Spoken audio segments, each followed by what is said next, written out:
పరిశుద్ధుడయ్యున్న దేవునికి ప్రార్థన.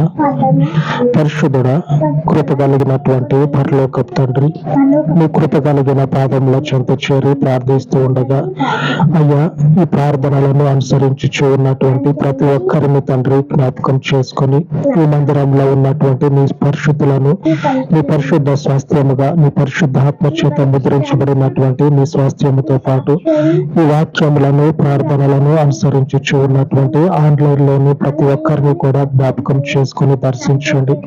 వారి కుటుంబాలను, వారి జీవితాలను ఆశీర్వాదకరంగా మార్చండి. ఈ ప్రార్థనను తండ్రి వ్యర్థముగా పోనీయక దీవించి నిరంతర ఫలము చేత తండ్రి నిబిడలను అయ్యా ఫలింపచేయమని, నిబిడల జీవితాలను ఫలభరితముగా మార్చమని సజీవుడవయ్యున్న మీకు తండ్రి ఈ ప్రార్థన విజ్ఞాపనలను ప్రతిష్ఠించి యేసుక్రీస్తు శక్తి కలిగిన నామమున ప్రార్థన చేయొచ్చు వేడుకొనుచు నాను తండ్రి. ఆమేన్, ఆమేన్.